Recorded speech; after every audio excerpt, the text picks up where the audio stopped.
Baik, sekarang kita akan lebih mendalami sebenarnya analisis kasus itu apa dan fungsinya buat apa.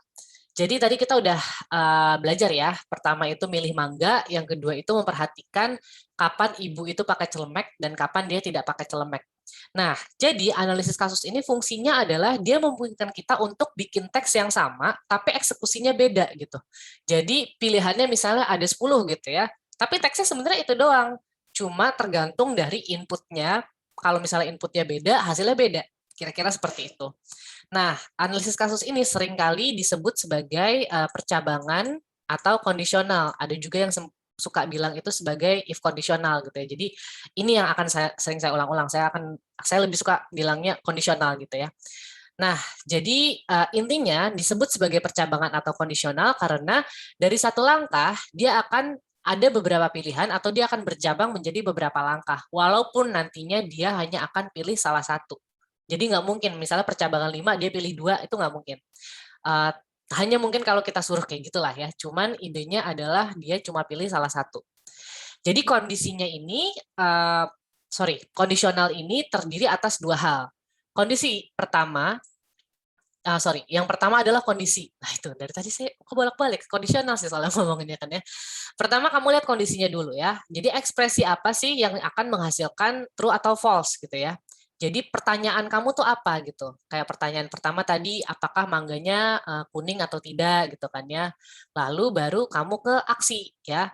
Aksi itu adalah statement yang dilaksanakan jika kondisi yang berpasangan dengan aksi dipenuhi. Jadi di sini kondisinya kuning atau tidak gitu kan. Jika kuning ya gitu kan, maka aksinya apa gitu. Entah langsung output atau kamu proses. Tapi kalau misalnya dia itu tidak, no gitu ya.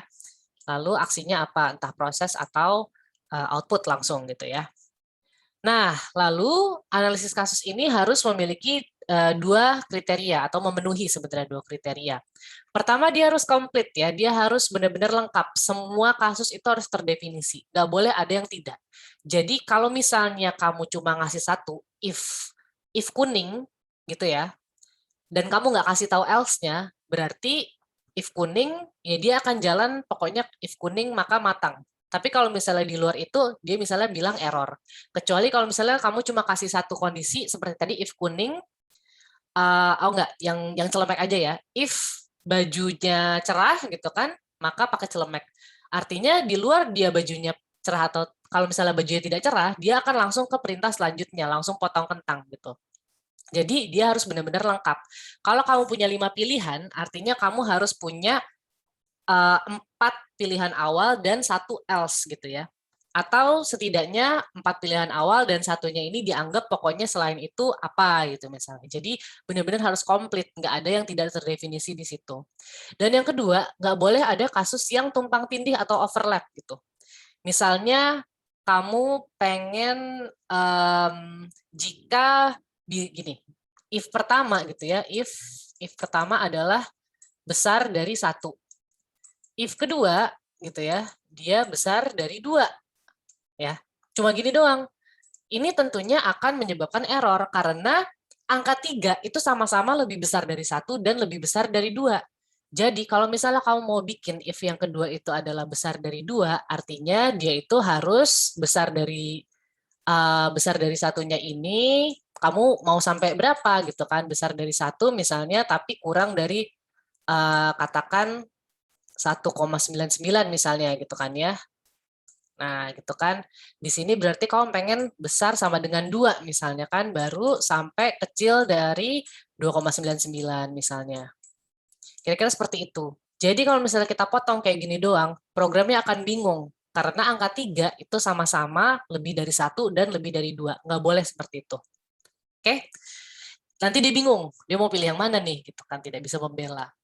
Nah, kalau bingung mending ya, kalau misalnya error tuh mending. Tapi kalau misalnya kalian nggak tahu itu error, dia pilih aja salah satu gitu ya, pilih ya, karena yang satunya itu nongol duluan, saya pilih yang ini itu akan pusing kalian.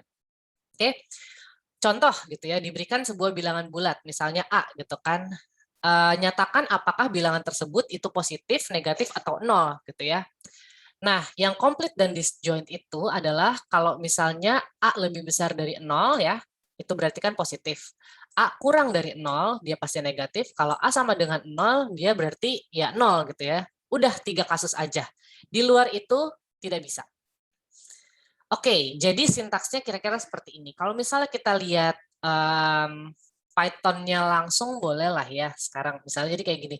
If kondisinya apa, kurang lebih sintaksnya seperti ini. If-nya itu di dalam kurung ya. Lalu titik 2, aksi satunya apa. Else, lagi-lagi ini hanyalah komentar ya. Jadi ini cuma kayak berarti pokoknya kondisinya false gitu, lalu aksi 2 gitu. Ini kalau misalnya pilihannya hanya 2 gitu ya. Kalau misalnya lebih dari satu instruksi, kamu harus lihat ya bahwa indentasinya ini benar-benar harus rapi. Karena kita pelajari di pertemuan sebelumnya bahwa indentasi itu ngefek banget di Python. Jangan sampai indentasinya ngaco-ngaco. Pseudocode-nya kurang lebih mirip ya. Jadi kalau misalnya pseudocode biasanya if what dan what lah kayak gitu. Else terus habis itu komentarnya itu kurung kurawal. Kurung kurawal itu kalau di pseudocode. Tapi kalau misalnya kode beneran dia biasanya diawali dengan tagar aja gitu ya. Flowchart-nya cuma pokoknya kondisinya seperti apa. Ini mirip kan sama yang mangga tadi. Kalau dia true, maka lakukan aksi 1. Kalau dia false, lakukan aksi kedua. Sesimpel itu ya. Lalu kalau misalnya tentunya jenis kasus itu beda-beda ya. Ada yang 1 kasus, ada yang 2 kasus, ada yang lebih dari 2 kasus. Kalau 1 kasus itu seperti tadi aja. Kalau misalnya benar-benar cuma 1 yang kamu ingin, misalnya kamu pengen ibu pokoknya pakai celemek kalau bajunya cerah gitu kan ya. Selain itu silahkan lanjut. Kamu tidak mendefinisikan apapun. Jadi bisa lanjut ke komen selanjutnya misalnya. Kalau misalnya dia itu 2 kasus, mereka akan saling melengkapi. Jadi kalau nggak A ya B gitu ya. Jadi sintaks pertamanya sama gitu ya. If apa dalam kurung kondisinya titik 2, jangan lupa titik 2. Lalu aksinya apa? Else langsung titik 2 aksi kedua gitu. Lagi-lagi ini adalah komentar. Nah, kalau kasusnya lebih dari 2, lagi-lagi kamu lihat ya indentasinya. Jadi pertama ini masih sama if kondisi 1.2 aksi 1. Lalu kalau di Python, dia itu else if itu ditulis sebagai elif gitu. Jadi elif itu maksudnya else if gitulah ya. Elif kondisi 2, titik 2, aksi 2. Terus elif lagi gitu ya, kondisi ketiga ya berarti aksi ketiga dan seterusnya sampai akhirnya else. Else-nya ini akan jadi aksi ke N dan lagi-lagi ini hanyalah komentar gitu ya. Nah, nanti pseudocode-nya kalian bisa langsung sesuaikan aja. Tuh. Nah, sekarang langsung ke contoh 3. Tapi saya rasa contoh 3 ini kita akan bahas di segmen selanjutnya.